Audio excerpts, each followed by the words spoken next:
திருச்செந்தூர் கோயிலிலே வேளாடணும் சண்முகா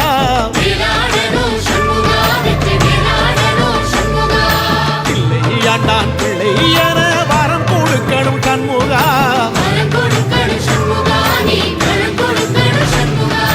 கண்ணுபடும்படி சண்முகா இந்த காலம் முழுவதும் சண்முகா உன்ன நினைக்கிற சண்முகா நல்ல செல்வம் பொழிக்கணும் சண்முகா சின்ன வரங்களை அள்ளி கொடுக்கிற கொடை வள்ளலே சண்முகா கோடி வணக்கம் சண்முகா பரத்து கோடி வணக்கம் சண்முகா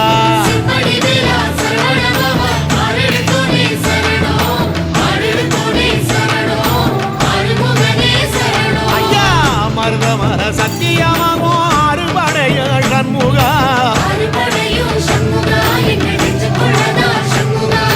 தங்கரதா ஏறி வந்து நீ எட்டி பாறையா சண்முகா